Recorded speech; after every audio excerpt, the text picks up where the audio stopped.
वज़ाइफ के लिए वज़ाइफुस सालिहीन ऑफिशियल को सब्सक्राइब करें। वज़ाइफुस सालिहीन ऑफिशियल।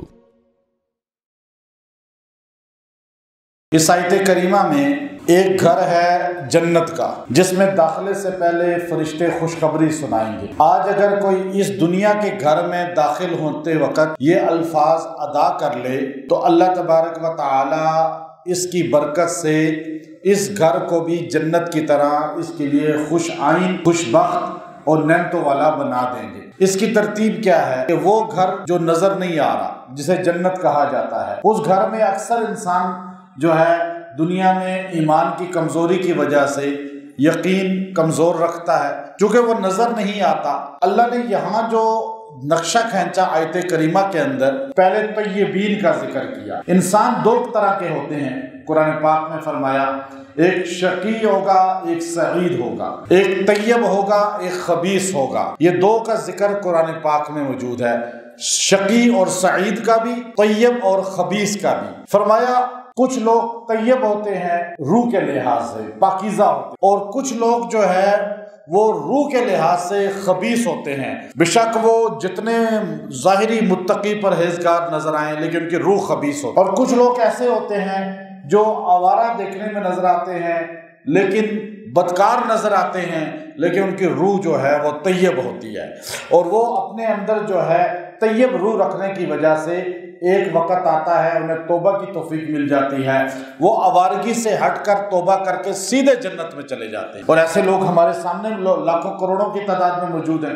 तो असल दुआ ये करनी चाहिए, अल्लाह मुझे तय्यब लोगों में बनाए। अब ये तय्यब लोग कौन हैं जिसका जिक्र यहाँ किया? अल्लज़ीना, वो लोग ततवफ़्फ़ाहुमुल मलाइका, जिनकी रूह कब्ज़ करते हैं फरिश्ते, रूह उनकी निकालते हैं तो उनकी रूह को कब्ज़ करते हैं। तो तय्यबीन, ये लोग पाक हैं, असल में नेक लोग थे, अच्छे लोग थे, और ये लोग साफ सुथरी जिंदगी गुजारने वाले थे। तो इनकी रूह जब फरिश्ते निकालते हैं तो ये थोड़े से परेशान होते हैं कि इन्होंने यही नेमतें देखी होती हैं जो हमें सामने नजर आ रही हैं दुनिया की। तो फरिश्ते ने कहते हैं ये महल्लात, ये आलीशान रानाइयाँ, ये रहन सहन, ये खाना पीना, ये कुछ नहीं है, मैं तुम्हें इससे बेहतरीन जगह लेके जा रहा हूँ। अब अगर मुझे बताएं, जो बंदा यहाँ से बैरून मुल्क नौकरी के लिए जा रहा होता है और उसे पता होता है मुझे तनख्वाह अच्छी मिलेगी, तो वो परेशान जाता है या खुश जाता है? खुश जाता है ना, दूसरे शहर में खुश जाता है। तो अब अपने घर वालों को छोड़ रहा है, लेकिन खुशी से जा रहा है कि मैं कमाऊंगा अच्छा। या फरिश्ते जब उसे बताते हैं कि वो घर तुम्हारा ऐसा होगा, तो ये बड़ी खुशी के साथ अपनी रूह निकलवा लेता है, बड़ी खुशी चला जाता है। अच्छा, हमें दुनिया की समझ है, दीन की समझ नहीं है, हमें आखिरत की समझ नहीं है, इसलिए हमें मौत बड़ी परेशानी में आती है। हज़रत बिलाल रज़ी अल्लाह तआला अन्हु, जब आपका इंतकाल का वक्त आया तो आपके गिर्द लोग बैठे हुए थे, तो आप फरमा रहे थे बखिन बखिन वाह वाह वाह वाह। तो पास वालों ने कहा ये क्या बात है, मौत आ रही है, रूह निकल रही है, दुनिया छोड़ रहे हैं, बीवी बच्चे छोड़ रहे हैं, आपकी बेटियां आपके पास रो रही हैं और आप उनको छोड़ के जा रहे हैं, तो आप कह रहे हैं वाह वाह वाह वाह। तो आपने फरमाया तुम्हें नहीं पता, जो मुझे नज़र आ रहा है, यहाँ रूह निकलेगी, वहाँ मोहम्मद अरबी सल्लल्लाहु अलैहि वसल्लम से मुलाकात हो जाएगी। अब ये कहाँ हमारा शौक़ है, कहाँ हमें इसका इदराक है? तो अब ये इनकी रूहें जब फरिश्ते कब्ज़ करते हैं तो ये लोग फरिश्ते इनसे क्या कहते हैं? अब दुनिया में आपका काम है बोलना, अल्लाह की तौहीद, नबी की रिसालत, कुरान पढ़ना आपका काम है, जिक्र करना आपका काम है, हर अच्छा काम करना, बोलना आपका काम है। मौत के वक़्त आप नहीं बोल सकेंगे, फरिश्ते बोलेंगे। फरिश्ते क्या कहेंगे? यकूलूना, यकूलूना क्या कहेंगे? सलामुन, सलाम अलैकुम, अस्सलामु अलैकुम, तुम पर सलामती हो, अलैकुम, तुम पर, अस्सलाम अलैकुम आप कहते हैं तो ये कहेंगे सलामुन अलैकुम, तुमको सलाम हो हमारा। फरिश्ते आते साथ ही कहेंगे अस्सलाम अलैकुम। अब ये हमें नजर नहीं आता। मौलाना ज़ाहिर शाह साहब रहमतुल्लाह अलैह रायमंड के मशवरे के अमीर थे, میں نے ان کی زیارت کی اس وقت جب 95-94 میں ہم جاتے تھے، تو حضرت مشورے میں بیٹھے ہوئے تھے اور آپ نے یوں مڑ کے کہا السلام علیکم، بس روح نکل گئی۔ دیکھ لیا سلام پہلے ہی انہوں نے کر دیا، ورنہ فرشتے پہلے کرتے ہیں۔ اللہ کے ایسے ایسے نیک لوگ ہیں۔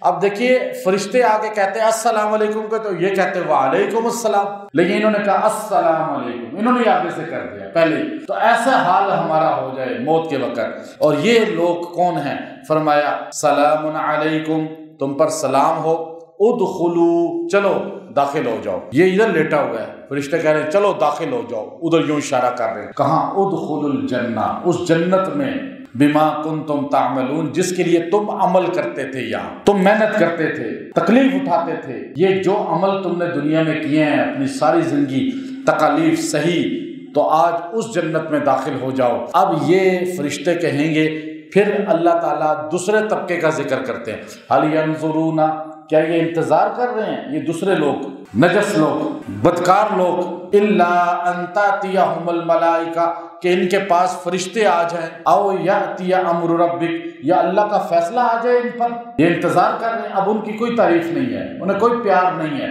انہیں کوئی لاڈ اللہ نہیں کر رہے، پہلوں سے لاڈ کر رہے ہیں۔ جو اللہ والے ہیں، جو اللہ کی مانتے ہیں، ان کو اللہ بڑے پیارے انداز میں کیسے نقشہ کھینچا اللہ نے۔ اور اب دوسروں کا ذکر کیسے کر رہے ہیں کہ هل ينظرون، کیا یہ منتظر ہیں، الا ان تاتیہم الملائکہ، کہ میرے فرشتے ان کے پاس آئیں اور آ کے ان کو ماریں، ان کو گھسیٹیں، ان کی روح نکالیں، یا او یاتی امر ربک، یا میرا عذاب ان پہ آ جائے۔ عذاب کا ذکر کر دیا، فرمایا کذالک، اسی طرح ہوتا ہے، فعل الذین من قبلہم، اسی طرح کیا تم سے پہلے لوگوں نے، میں نے ان کے ساتھ بھی یہی کیا، انہوں نے بھی ایسا کیا، میں نے بھی ایسا کیا۔ کہتے ہیں جیسے روح ویسے فرشتے، تو جیسے کام ویسے آگے اللہ کی طرف سے فیصلہ۔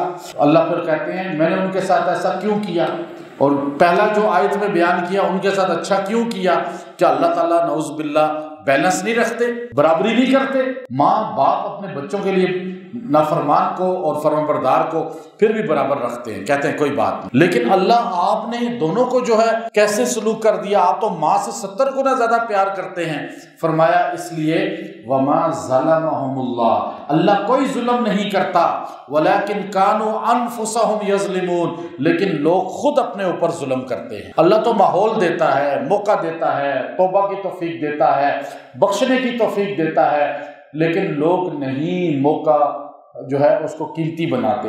اب آپ چاہتے ہیں کہ آپ کا گھر نعمتوں سے مزین ہو جائے، آپ چاہتے ہیں کہ آپ کے گھر کے اندر رونق آ جائے، رعنائی آ جائے، خوشیاں آ جائیں، اور خبث نکل جائے، خباثت نکل جائے، اور آپ کی روح کے اندر سے بھی خباثت نکل جائے، اور آپ طیب بن جائیں، پاک بن جائیں، پاکیزہ بن جائیں، گھر کا ماحول پاکیزہ ہو جائے، گھر سے لڑائی جھگڑے ختم ہو جائیں، فتنہ فساد ختم ہو جائے، تو آپ جب گھر میں داخل ہوں تو ایک بار خالی اس جملے کو پڑھا کریں، جو ہے اس کا یہ آیت نمبر 32 آیت نمبر 32 کی یہ آیت ہے کا حصہ ہے سورہ نخل کا، کہ سلام علیکم ادخلوا الجنت بما کنتم تعملون، سلام علیکم ادخلوا الجنت بما کنتم تعملون۔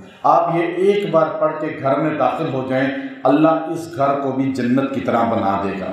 گھر کے اندر سے جو فتنہ ہے، فساد ہے، نا اتفاقی ہے، جھگڑا ہے، جو بھی گمراہی ہے وہ نکل جائے گی، اور آپ کے ساتھ شیطان جو ہے وہ گھر میں داخل نہیں ہوگا۔ اور اگر گھر کے اندر اسی طرح پریشانیاں ہیں تو 7 دن تک 70 بار روز یہ جملہ پڑھ کے دعا کریں، سلام علیکم ادخلوا الجنت بما کنتم تعملون۔ اللہ تبارک و تعالیٰ اس گھر کو یا جو آپ کی زندگی میں پریشانی ہے اس کو سامنے رکھ کے دعا کریں گے، اللہ اس پریشانی کو اسی طرح دور کر دے گا جیسے جنت میں پریشانیاں دور ہو جاتی ہیں۔ یہ الفاظ فرشتوں کے ہیں، اور آپ ان الفاظ کو اپنی زبان سے جب پڑھیں گے قرآن کے، تو انشاءاللہ اللہ تعالیٰ آپ کو عمل کی بھی توفیق دے گا اور طیبین لوگوں میں شامل فرمائے گا۔